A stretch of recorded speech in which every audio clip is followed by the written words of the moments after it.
Welcome to episode 50 of The Agents Angle, where we raise our bat and take yet another look into the world of football agents. With me, Jonathan Booker.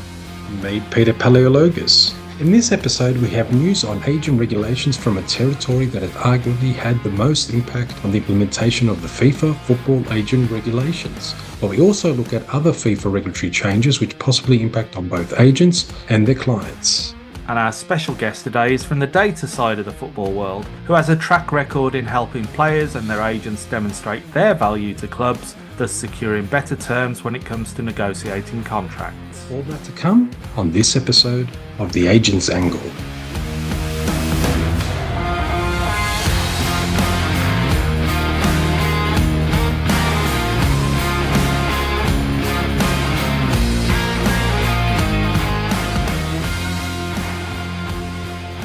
Well, we made it to 50 not out, more than many an English batsman achieved on an Ashes tour down under in the 1990s.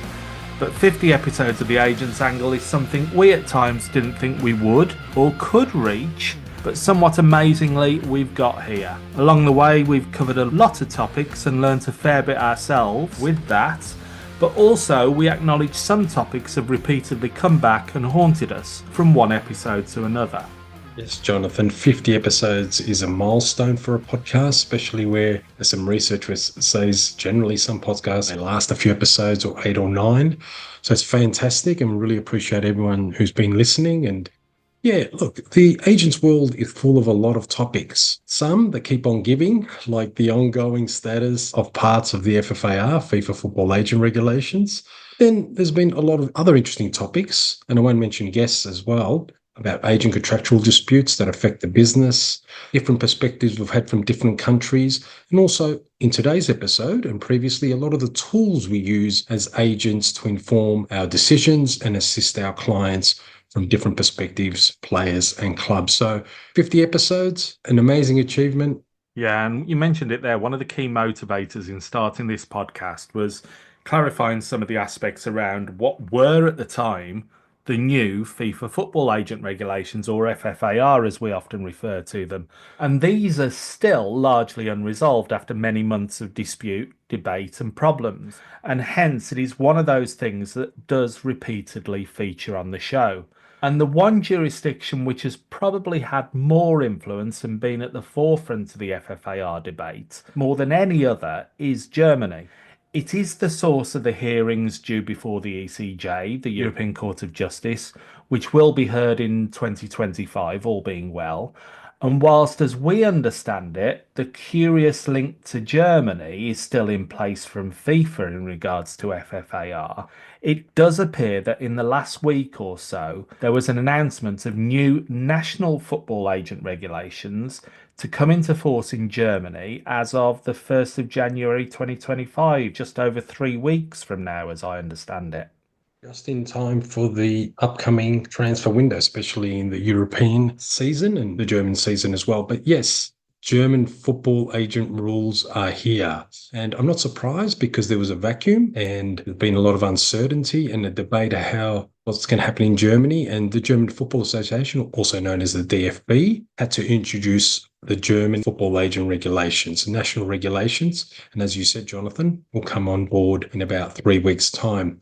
I had a look at some of the regulations. Obviously, I don't speak German, but there's been a lot of commentary in English and what are the key elements. And interestingly, and we'll maybe talk a bit later about the cases, because 2 of the German cases have gone to the European Court of Justice in relation to FFAR. But in terms of the new regs, the new framework, I want to call it, obviously it's got to apply elements of German law. Or more importantly, it's actually a reflection of a lot of the FFAR that's in use. Course, not the suspended parts. So just briefly, FIFA football agent licenses are needed for all agents operating in Germany. That's mandatory. A lot of lawyers work in Germany, especially in deals, and there's a delineation there between how they can act as agents and how can they act as lawyers. So there's clear guidelines that have been provided there. The big one, and that's why the referral in the European Court of Justice with 2 German cases, is no fee caps for agents. And I saw this term called fostering competitive flexibility. It was coined in one of the articles I read. So basically, the market will decide the rates for agents. in simple terms. It'll be 3, 10. Competition will decide how much agents can charge their clients, whether from the club, player perspectives. In these regulations, just like FIFA, strong protections for minors, and in terms of agreements, representative agreements have to be transparent and have certain elements. I know with Germany, you can't have exclusive agreements with players. That's the German law. But pretty much you got to have representative agreements with the services that are offered in there. An interesting one for you, Jonathan, a mediation mechanism for resolving disputes efficiently.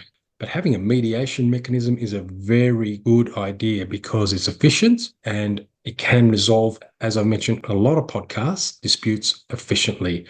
Now, some say it's a little bit of a copy and paste of the FFAR, as I mentioned, without the suspended provisions. However, the lawyer part interests me, and I'll just clarify on this or finish on this, that if you're providing legal services part of a legal mandate, so the agent needs advice with the player to look at a contract or a negotiation, you won't require a FIFA or FFAR agent's license. That's how it's sort of clarified. However, if the lawyer's a protagonist and wants to conclude a player contract, transfer contract, sell on, or whatever it is, that's not part of the legal instructions that were given or the remit, then they would require a FIFA football agent license. So there's a bit of a delineation there. Obviously, it needs a bit of clarity, but the German FA is very big on what role lawyers can play in the agent sphere. But that's pretty much it. I will say that these regulations are not just for the German agents. You mentioned Link, Germany, but also agents outside Germany who are doing business and want to work with German agents need to be aware of these regulations, Jonathan. You mentioned mediation, and I think on that, the devil is in the detail. There's mediation, and then there's proper mediation, as have been demonstrated across the sports industry and even within football itself. But I just think it really strange that seemingly we still have this link to Germany from FIFA, technically annexing Germany from the FFAR, yet now we have national football agent regulations in Germany that relate to the FFAR. So in some ways, some welcome clarity, not least for German agents operating elsewhere, but also those agents and their clients working in Germany, or just with the possibility of working there, but still so many questions that we're trying to get clarity on. Some of the commentary I've seen on these new regulations in Germany does seem a little bit confusing and possibly incorrect, such as mention of former intermediaries being exempt from the exam. Because as far as I'm aware, that window of opportunity has passed, or so FIFA say it has. Or does that mean former intermediaries with a link to Germany are now exempt from the exam for a period of time? And that key element of the link to Germany, is that no more? As I haven't seen or heard anything from FIFA on that matter. I haven't seen anything on that, but I think there's a bigger issue here or a bigger question. We know, and I mentioned a bit earlier, the 2 cases from Germany that went to the European Court of Justice about the FFAR, in particular the caps. How will this also affect the German regulations, not just the FFAR regulations, because there may be an impact there? These are German cases, German law, so also there may be something to look out for in that case. In terms of the link to Germany, it may still play a part, obviously regarding no cap, because there's no cap in Germany, but there's no cap in England as well. But otherwise, the template's the same. I wouldn't say intermediaries is in existence. Maybe there's no clarity around that, but the template in Germany is the same. It's FFAR style template, take away the suspended provisions that is applying, and obviously take away the cap, plus some nuances about lawyers. So generally, the same sort of application will apply in Germany going forward from the 1st of January. So there's so many questions, and it might just be that case that a couple of days before the new year, we get a FIFA circular on the matter, rather reminiscent of Circular 1873. But the concerning thing is all the uncertainty and the inconsistencies, and questions often lead to unintentional breaches of the regulations and also disputes. And just to confuse matters even more, we have also seen in recent weeks FIFA announce in relation to the RSTP and the DiARra ruling, one, the suspension of some other FIFA mechanisms, and 2, mention of agents submitting feedback following FIFA's invitation to provide feedback on the revisions to RSTP following the DiARra ruling. And despite these matters not directly relating to agent regulations and the FFAR, they do affect agents and their clients. Plus, we have discussed how these changes and suspensions do have a knock on effect in terms of FFAR, if not raise more questions and potential problems. Going back to what you just mentioned about the DeBruyne case and its impact on FIFA RSTP in terms of Article 17, which was seen as a breach of EU competition law and freedom of movement, FIFA has decided to suspend cases pending before its dispute resolution chamber, the DRC, and also its disciplinary chamber, the DC, where those procedures, as it was affected by DeBruyne, relate to enforcement of clubs, joint and several liability for compensations imposed on players and coaches, which are two clients that we represent as agents. Now, this is an interesting suspension, but it shows that the DeBruyne decision has a big impact. Now, I want to mention two things. One, we know from the FFAR, if an agent induces a breach of contract of a player, an early termination, they can be punished as well. But I don't see this being addressed in this sort of action taken or the suspension of pending cases before the FIFA Disciplinary Committee or the DRC matters. So that's one question that I do have for FIFA. What happens when agents are involved in an inducement, in other words? But the other thing that's interesting is that for me, DeBruyne, FIFA has opened the lines or an engagement process to have people's ideas to fix Article 17. Admittingly, I did submit a 6-pillar plan to improve and change Article 17 so it can not only reflect EU law, but also international nuances. Sometimes we forget that the RSTP applies to the whole world, not just Europe. And if there's going to be changes, it's got to reflect international characteristics and also to make it viable, not just for the big clubs who offer the 5-year contracts, but for smaller clubs as well worldwide. And that's something that a lot of people forget, that we need to have regulation that governs all different types and is consistent and not just reflect the big end of town, if we can call it that, Jonathan. It probably doesn't surprise you, Peter, but I chose not to submit any feedback to FIFA on the matters relating to the DiARA ruling and the RSTP changes, as my cynical side says that FIFA generally won't pay much attention to a lot of the feedback they receive. And sadly, I think many predict that FIFA will adopt the feedback that suits their agenda and objectives, whilst ignoring the bits that don't, much like they did with FFAR during the so-called consultation process there. But one of the key impacts that will likely emerge from the DiARA ruling and any subsequent FIFA adjustments to the likes of the RSTP, and also to a lesser extent the FFAR, are changes to the transfer market and transfer system. And just one of the things we've discussed between the two of us, and we've mentioned that may become a reality in that sense, is the potential shift from the money exchanged as transfer fees between clubs, moving to that of salaries, bonuses, and packages for players, which of course is where the role of the player agent is so very important. And it has been highlighted in recent times how some agents and their clients have become increasingly focused on using their own data and stats to negotiate those packages and contracts when signing for a new club, or even renegotiating or renewing an existing contract. And we're thrilled today to be joined by someone at the forefront of those developments, working with agents and their clients on this aspect. Jeremy Steele is the CEO and co-founder of Analytics FC, a company that's redefining how data and analytics are integrated into the football industry. Jeremy's career is nothing short of impressive, with his extensive experience spanning roles such as sporting director, academy director, head coach and scout across clubs including Chelsea, West Ham, Brentford and Stoke City. His international footprint includes advisory roles with numerous European and US clubs through his work with Double Pass, and he has also served as a club assessor for the Premier League. Jeremy's passion for innovation in football analytics, paired with his deep understanding of the game's many facets, has helped Analytics FC provide unparalleled services for agents, clubs and federations alike. Whether it's player valuations, scouting or long-term strategic planning, Analytics FC has become a go-to name for leveraging the power of data in football. Jeremy, it's an absolute pleasure to have you on the show. Thanks for having me. So, rolling back to the very beginning, Jeremy, with your various roles in football, how did Analytics FC come about?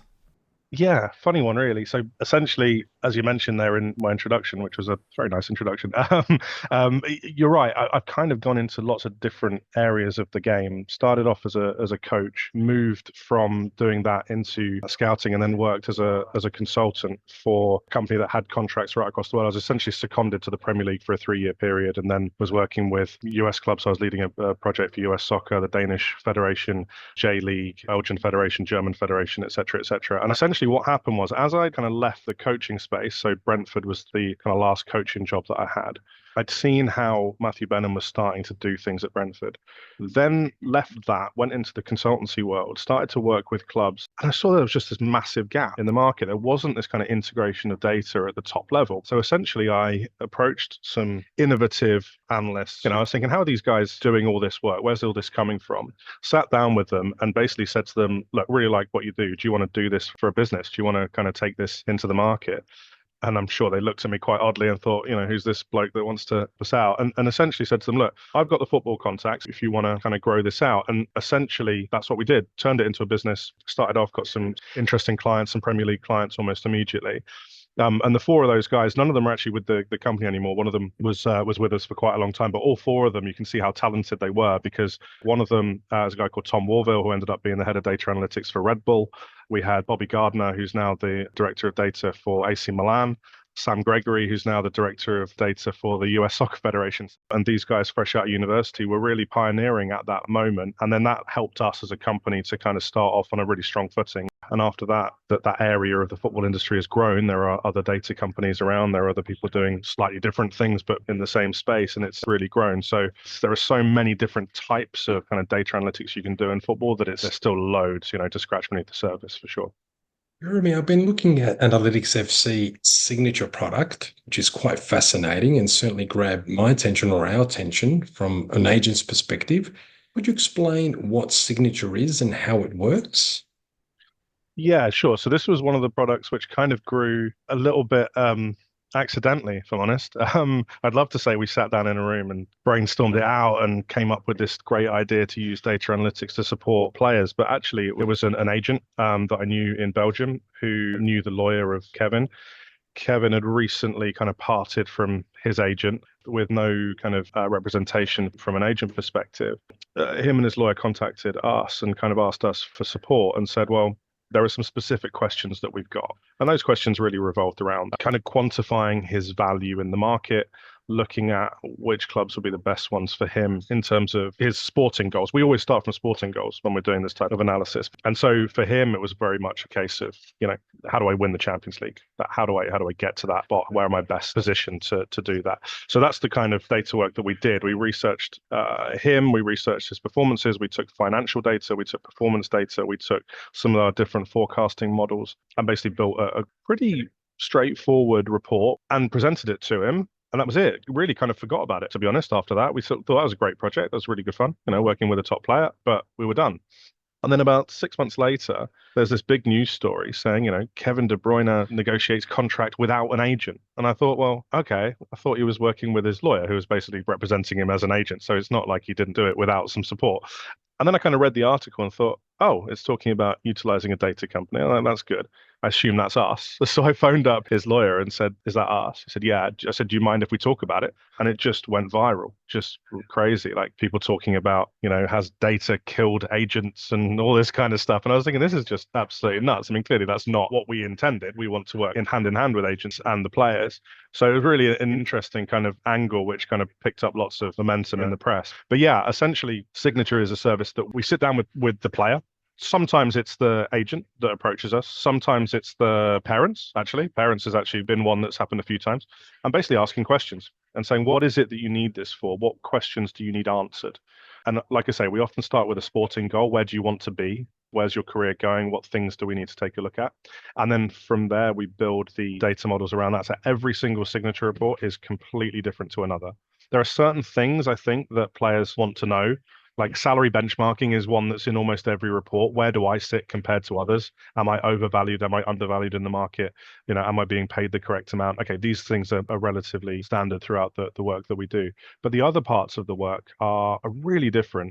Like Hector Bellerín came to us and basically said, look, I saw what you did with Kevin. I don't care about money. I'm not interested. I'm being paid very well by Arsenal, have been paid very well for a long time. What I want to do is I want to get selected for the Spanish team at the next World Cup. How do I do that? Where am I best placed to do that? Should I move to Spain? Are there certain coaches I should be working with? Are there certain kind of markets that I shouldn't go to? And we said, well, look, these models don't exist right now, but we can build them for you to make the right decision for you.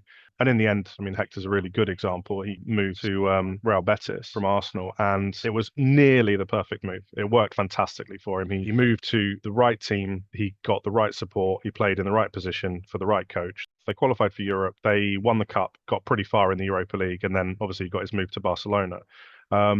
But missed out on the Spanish national team by a fraction. I mean, that's a perfect example of a project where a player's come to us with a very specific question that we can help using the data.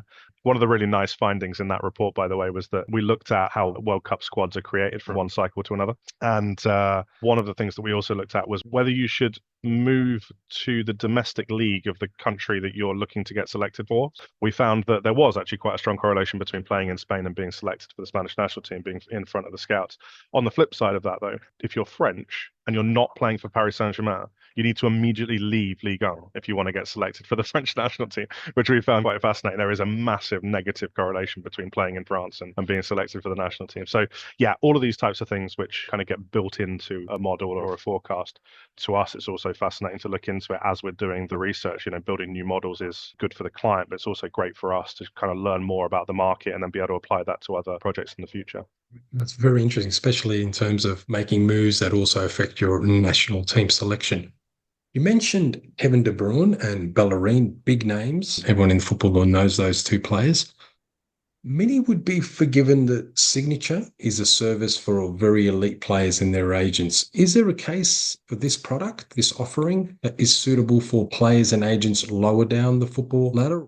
The answer is yes. The problem with that is that to build out these models is quite expensive, really. So in terms of the data that we have or the data that we need to get hold of for a given project, because sometimes we don't have the data sets. There are, we've got whole reams of data to do with performance, injury data and salary data and club financial data and all of this kind of stuff. But let's say someone came to us with a very specific question and we needed to go and get a different data set. The expense is quite high, which means obviously we have to pass that expense on to the clients.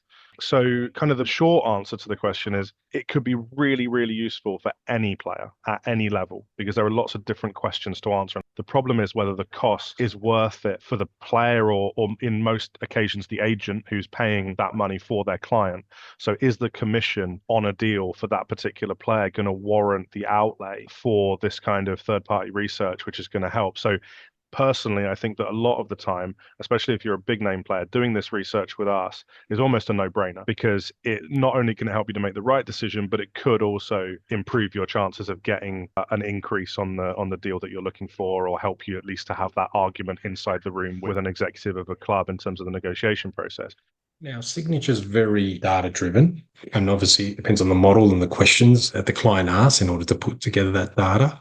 We know that agents in their negotiations have a relationship-driven aspect to their business, and they know who they're dealing with on the other side of the table. In terms of using Signature reports, how are clubs reacted to the use of these reports by agents?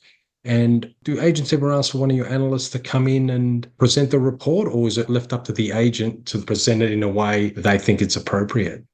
Yeah, that's a really good question. So one, we worked with a very big player, Champions League winner, and his father approached us for support on their contract negotiation. And we did that report, presented back to the player, his father, and a couple of months later, he came back to us and said, well, I'm going to be in the room over the pre-season period with the chief executive and the head coach. I'd like you to redact parts of the report. I said, oh, okay, you're actually going to give it to them. You're going to give them the pages of the report. And he said, yeah, I'm just wondering if you could redact some of it. So in that case, we're not in the room. And we essentially what we attempt to do is to not be any part of the negotiation process itself. So our job is to write an independent report. And this is what we say to the clients as well as the clubs. We would write the report in exactly the same way, whether we were representing the club or the player. So going back to this letter, in essence, what the father wanted us to do was to redact the graphs where we were showing the projected salary for the player. So we were looking at different scenarios and what the player would be paid. And essentially what he said to us was he wanted to go in the room, he wanted to show them the graph, and this is his words. He said, we wanted them to know that we know what that number is, but we don't want them to know what that number is. So basically, it was this kind of, we've done the research. We know exactly how much he's worth. We know how much he should be paid.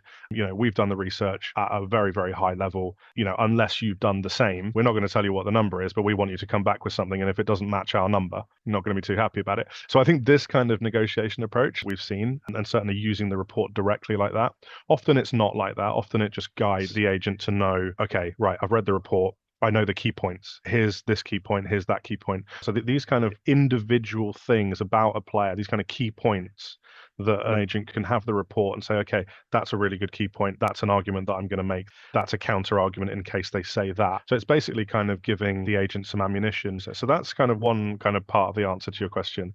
The other part, when it comes to how are the clubs reacting to this kind of stuff, quite well, in actual fact, so well that there was one club that had been on the kind of receiving end of a client that had gone in with one of our reports and commissioned us to do the work on the other side. So when they were negotiating with a player about 12 months later, we basically did this kind of transfer due diligence. So we flipped signature on its head, and instead of doing it for the player, we did it for the club.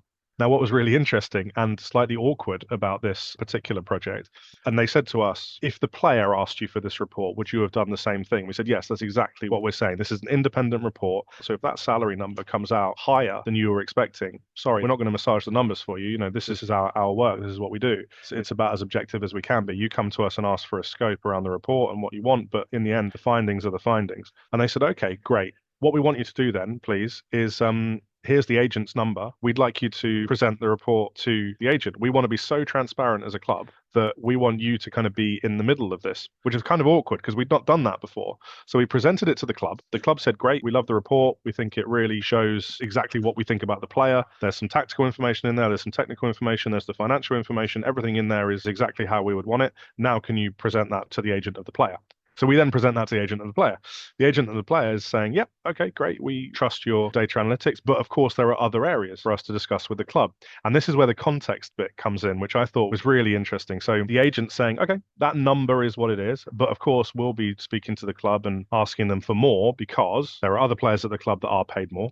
We get where you've benchmarked it at, but there are players who are overvalued in our context who are being paid more, but we don't care that they're overvalued. They're still being paid more and they're at the same club. So this is our position. And then there's the other positions of, this player's a leader. He's a great character in the dressing room. He adds more from a commercial perspective. He's young, all of these things that they will go in and negotiate with. And I said, that's absolutely fine. That's not for us to discuss with you. You take that into the meeting.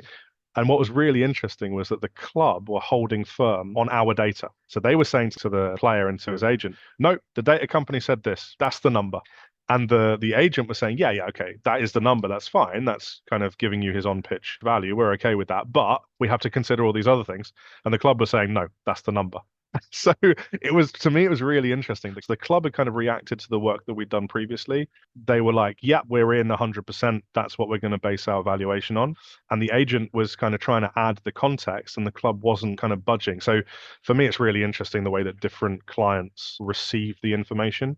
I'd probably be more toward the agent side. I think there's more to it than just there's a number, there's the forecast. I think you take that number as your kind of baseline, your guideline, and then kind of build around that. But it's dependent on the client on how they kind of receive that information. Yes, I mean, if a report says a certain number, the clubs can say, okay, that's the anchor, and we'll negotiate from here. Yeah. And sometimes an agent, unless they've got other things to sell or promote on behalf of the player, they're not able to get much more because sometimes the data anchors the deal. Are you seeing more football agents using data analytics in their day-to-day operations? More requests from, say, bigger agencies adopting a lot of this data-driven approach, especially since we mentioned DeBruyne and that was the big media article. But going forward, with analytics more in the game, are you seeing more and more agents are using this sort of data analytics in their day-to-day operations? I think it depends how you mean. So when we come to this kind of signature type report, where there's quite a lot of bespoke data modeling, there's lots of club financial data, player financial data, injury analysis, all these types of things which can get kind of complex. That's kind of one side of the puzzle. The other side is just pure performance data. So there's lots of places you can get basic data, more advanced data, depending on how much money you want to spend. And I've seen more recently, agencies really are getting into that space. Now, the question is why? Why would you utilize that data? Now, if you're a decent sized agency and you've got quite a lot of clients, then utilizing that kind of performance data to feed back to your own players is a nice one. So player development, client development. There's a kind of secondary one of player identification. So depending on which markets you're working in, can you utilize that data to assess a potential client? For example, one agent calls you and says, I want to move my player to England. And if you don't know anything about that player, it's very, very difficult to know whether you're interested in doing that. So, jumping on a data platform, taking a quick look, finding out whether this player has performed well, not performed well, done well in certain leagues, not done well in certain leagues, that kind of information can be really quite key. And then alternatively, there's the kind of real from stage one talent ID. I'm an agent. I want to uncover a player in a certain market. Seeing there's an influx of players into that market from Africa or wherever, and I'm seeing some really good development of young African players in that market. Maybe I can help them to move to England. Maybe I can give them a pipeline to move somewhere. I then start to really delve into that market with a platform. We have a platform called Transfer Lab. There are others on the market where you can kind of analyze the performance of players on the pitch and identify players that you think are interesting, and then jump in there and see if you can help them to get a move, or alternatively, if you've got a good relationship with a club, get a mandate from the club and see if you can find some players for them in markets they wouldn't otherwise be looking at. So lots of different angles, I think, for agents to utilize data. There's an ongoing debate. Got data and analytics in one place, and then we've got the human element, the scouts. You mentioned talent ID, and scouts and agents seeing players live and giving a take on how good they are and where they can move them. What challenges you see going forward between blending the modern data and analytics with traditional methods of scouting and talent ID? Because interestingly, what you mentioned earlier was that you could present a report, a signature report to a club. The club may have scouted the player and had their own scouts come up with some recommendations and valuations of the player. So you've got the human element and you've got a report element based on data and analytics. When these two collide going forward, how do you see what's going to happen and the challenges in that sort of space? Yeah, so I've had this as a sporting director. So I was working at a multi-club group that had very few resources really when it came to scouting. And so I was doing a lot of video scouting myself, a lot of in-person scouting, a lot of video scouting. So the first aspect is filtering. That's key. So utilizing data to filter out players who either don't fit the criteria or don't pass certain thresholds that you set. So that one, I think everyone accepts, that data can be a great filter, reduces risk, takes out players that don't fit the criteria. The second part, though, I think is really interesting. So we have quite an advanced data model in our Transfer Lab platform. I won't go into all the details, but essentially it's called goal difference added, and that's basically what it's telling you. It takes every single action on the pitch. It gives each action a value, and that value is the increased or decreased probability of your team being the next team to score or the next team to concede before and after the action that's happened. So basically through the game, the model is kind of working on every single action and valuing all of those. And by the end of a single match, for example, you'd know which players contributed the highest toward a goal difference output of the game. And do that over the course of a season or multiple seasons, you really do get very predictive outcomes. So that's one type of data model, performance model that we have. Now, going back to your question, the bit that I found really interesting when I was working as a sporting director and being kind of forced to be watching almost, I don't know how many players we got through in that transfer window. I think we watched something like 900 players or something on video, 3 matches minimum, which is just crazy. So what that allowed me to do, though, was to compare the numbers with the video. So I could be in this position where I'm watching a player on pitch. I already know what his data profile looks like, and I can kind of match it up and figure out where the issues are, where the differences are, where the nuance is. Now, I came out of that, and maybe other sporting directors might have come out of that with a different conclusion, but I came out of that with a little bit of a weird conclusion. And the conclusion was, and I think I'm a good scout. I've been in the game quite a long time, right? I think the data was better than me at doing it. And I'll give you 2 examples. So we signed a Ukrainian winger. And I remember watching the video first before I saw his data profile. And he's a player that had his socks down, a bit Jack Grealishy, moved really well, was beating players 1v1. And I was like, this is the type of winger that I'm looking for. This is great.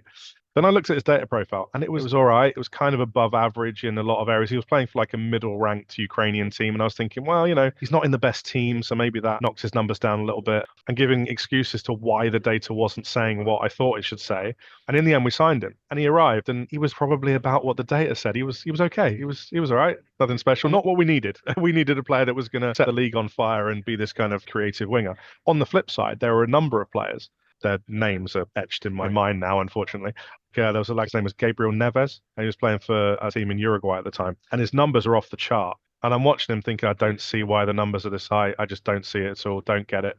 And, about a season later, I think he went for like 15 million to Flamengo or something like that. And I thought, right, okay, I probably got that one wrong then.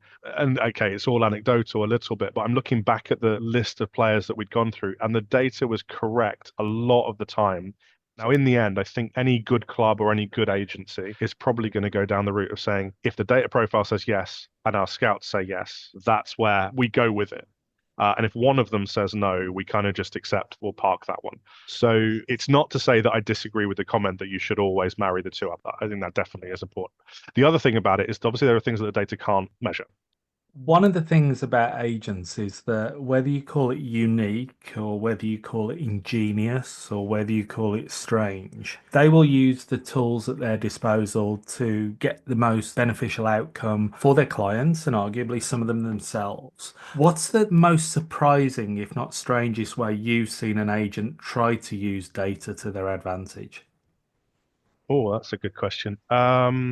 We worked with, again, I'm not sure if I can name the player, but we're talking about a very high level French international looking to negotiate a new contract with their club, but in the end they moved. The year after, they came back to us for a new report and actually moved, and that move has been really successful. And what was really interesting was the father of the player brought us some information and said, he gets fouled a lot. Is there something in that? Can you do some analysis of that? And we said, well, okay, that's a kind of interesting one. Let's take a look. Turns out he's the most fouled player in the world. We found not only was he the most fouled in terms of volume, he was also the most fouled player in terms of the value of those fouls, which sounds a bit odd, but basically being fouled close to the penalty box or being fouled inside the penalty box. He was the highest value of fouls for penalties. So at a basic level, if you consider that a penalty has a 75% chance of being a goal, now, they were saying that the club had a bit of a question mark about the fact that he scored lots of goals, but he wasn't very creative. That might have some repercussions in your negotiation.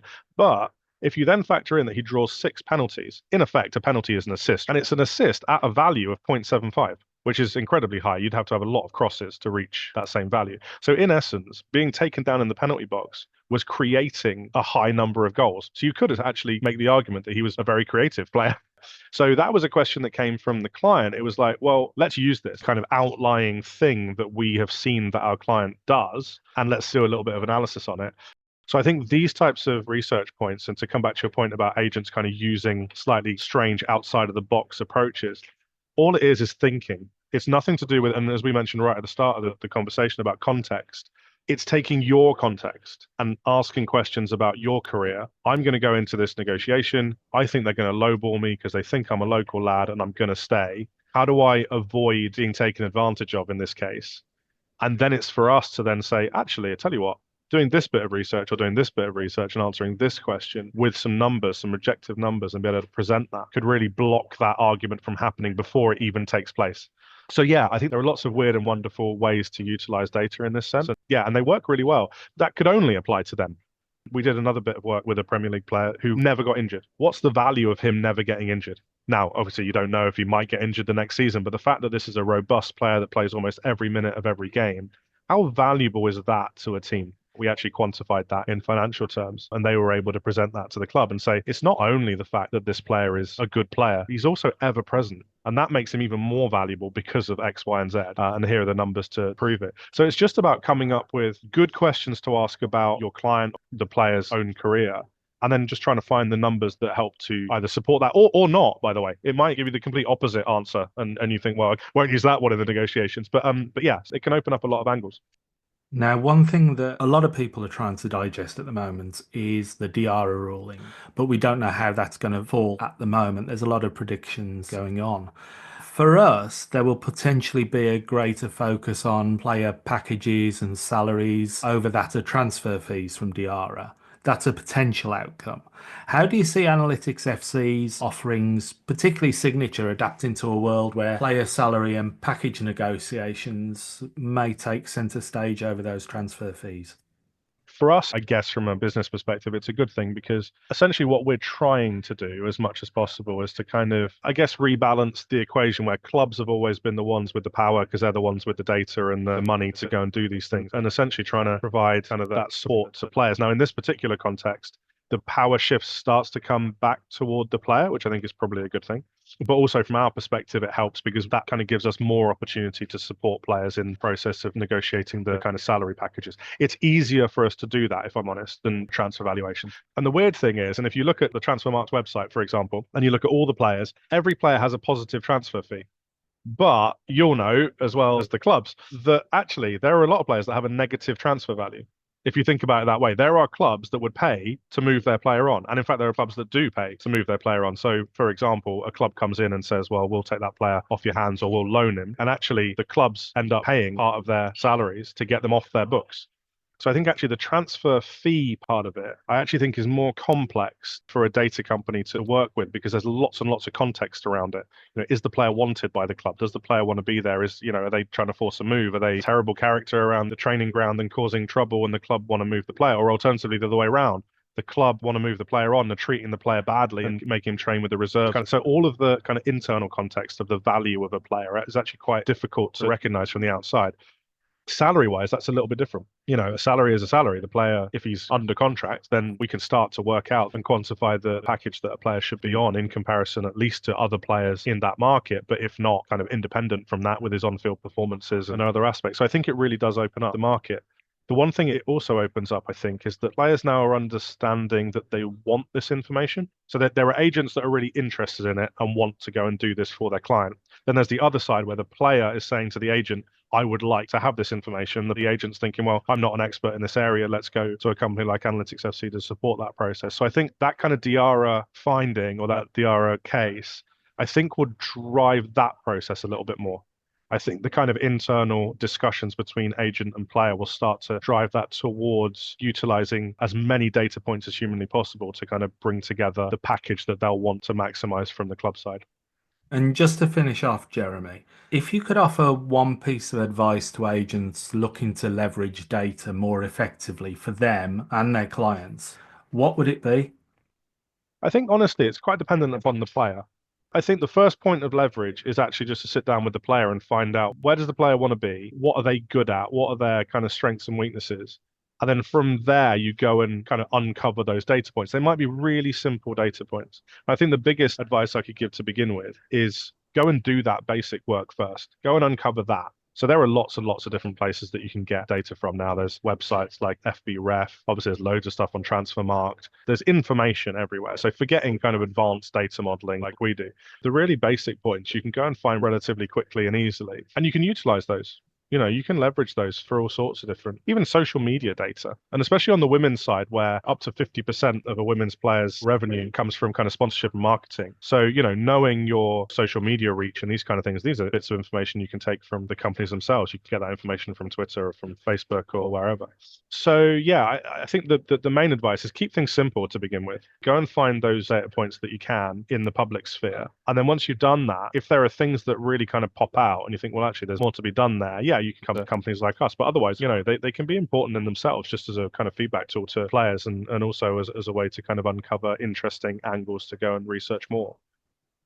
Jeremy, thank you so much for joining us and sharing your insights on the industry. It's been fascinating and look forward to seeing how Analytics FC continues to innovate. And we wish you and the team at Analytics FC every success in the future. Thanks very much for having me.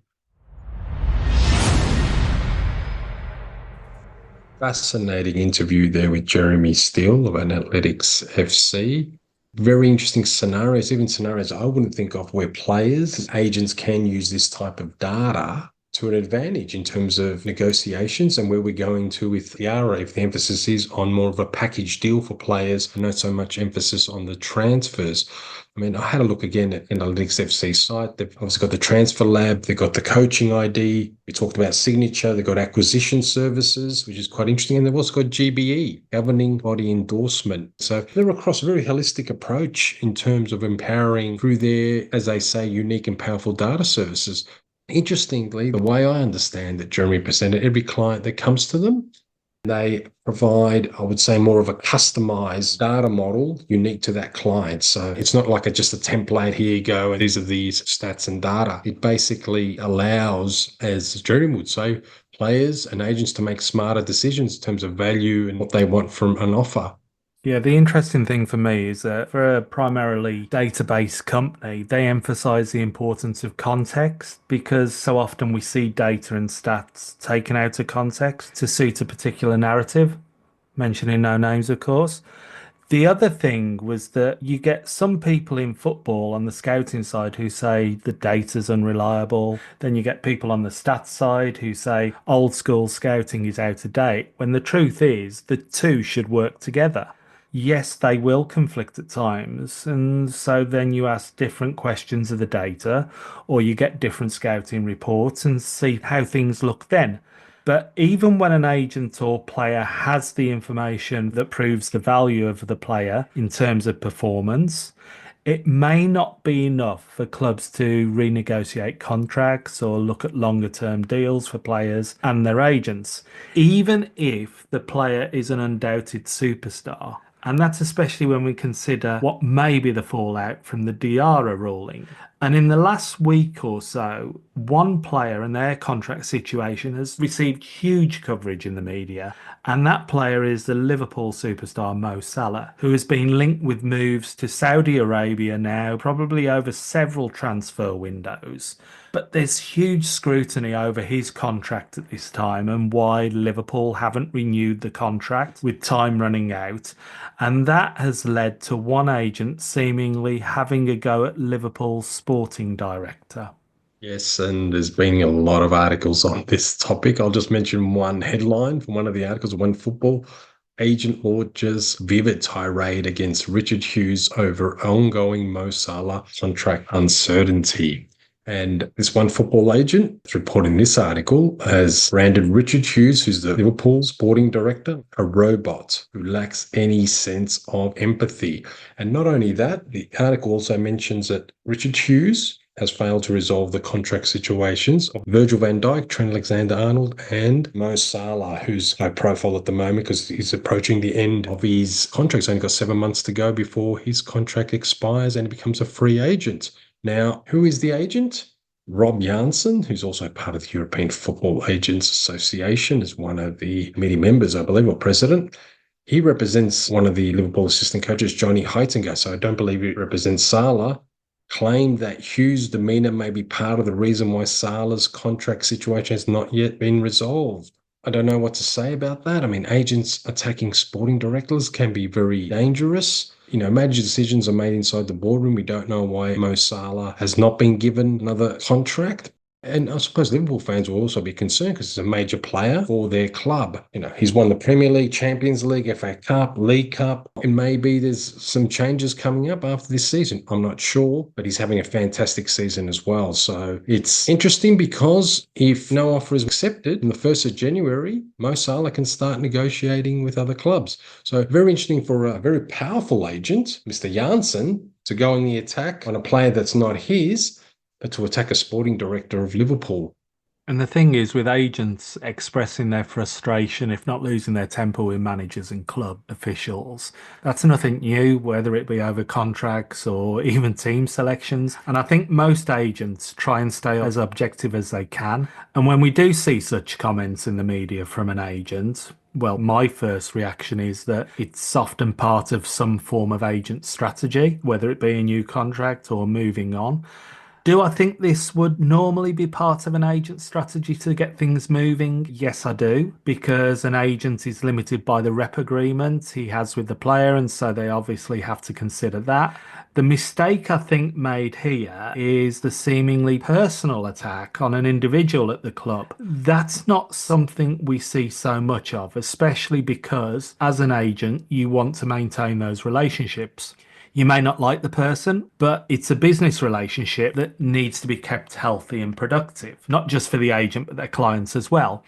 But I have 3 points on this story. As you rightly mentioned, the first thing to note is that the agent making these comments isn't the player's agent, as we understand it, but there could be an interesting fallout from these comments, as the agent reportedly represents members of the Liverpool coaching team.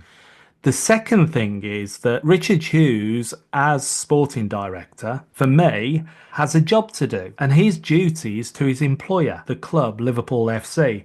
But the biggest thing from this brings us back again to the impact of Diarra, and none of us know how it will really pan out. So Richard Hughes, probably like a lot of other sporting directors, will have an eye on the impact from Diarra and any possible subsequent changes to the RSTP, as that will impact on transfer strategy and contract extensions for players. But I can see more clubs and players being in a similar predicament if there is a risk of signing a player with huge amounts of money at stake, and the club then being a bit uncertain on what compensation they will recoup if that player can just walk away from the contract due to the fallout from Diarra. It's multifaceted. Yes, the Diarra rulings had everyone maybe change their strategy because of the way it's come about in terms of unilateral termination and how it affects transfer fees and players, how they're able to leave clubs. A lot of uncertainty there, especially in Europe. This is in England. I think more so, I would say, the contracting rules and budgets. I mean, we've got the Premier League profit and sustainability regulations. They do provide restrictions. We've got coaching strategies and player targets that maybe there's a change of strategy next year. Who knows? Each club's got its own ideas. And Salah will probably want to stay at least another year. There has been, I think it was in the Atlantic, that he's open to a 1-year extension. However, in such form and not hearing from the club if there's a new offer on the table, it'll be very frustrating, him and his agent. And the handling of negotiations at the moment is not looking good because there hasn't been any move from Liverpool. However, Salah has also got interest from other clubs. He can sign a pre-contract agreement with a club outside of England from January the 1st, which is not too far away, less than a month. So it's a bit of everything. Depends on the club's strategy, the rules, and also what offer's going to be on the table. So let's watch this space, Jonathan. Yeah, I think we're going to see huge changes transfer market and transfer system ahead. We will probably see bigger player salaries, lower signing fees, shorter term contracts, even at the higher level clubs and for star players, until we have some clarity over any changes to the RSTP. Dare I say, we may even move to a more American player contract model consisting of guaranteed and non-guaranteed payments. And at the centre of all that, trying to keep across all things, spinning plates, balancing interests, and trying to keep everyone happy will, of course, be the agents. Yes, and the agent's got to play with the landscape that's changed. I mean, obviously the English Premier League clubs have got more money. We know Serie A, some clubs are spending more money. But La Liga, Bundesliga, League One, they're not spending as much as they used to. And agents have to look at that whole sort of, where do you go when you've got all these top players? There's only limited clubs you can go to who can spend the money. So as agents, we need to be aware who the buyers are, especially for the top players. And maybe right now, because of the uncertainty with Diarra, but also with rules are in place in relation to budgets, that there's maybe less options. So going ahead, it can be very interesting January window. People are saying it's going to be slower because there's not as many gaps in squads, but more importantly, it's about budget. So let's see where it lands. Now, before we finish, there's a couple of announcements, but one that's piquing my interest I don't know much about, and you might be able to fill me in, Jonathan, is a summit called the Business of Football Summit on the 26th and 27th of February 2025, a global gathering of leaders in football and finance at the Peninsula Hotel in London. Just been announced, and that sounds fascinating. Maybe it's more finance related, but it is a leadership type conference. So Hope everyone's enjoyed this episode. Very interesting to go into the analytics space, and Jeremy was really fascinating in terms of his insights. And as we promised, we'll bring some more interesting guests, because it's not just about the agents, but the tools that agents use, and analytics, data, all old school scouting. They've all got their role, but we're using more and more of it. And smaller agencies or medium-sized agencies who really want to promote their players are starting to use this data. So fascinating going forward. That's all from me. Bye. Yes, everyone, we should be back in 2 weeks' time for our next scheduled episode of The Agent's Angle on the 22nd of December, which will be our last show of 2024. That is unless any other key issues affecting the football agency world drop before then. So until then, take care and bye for now.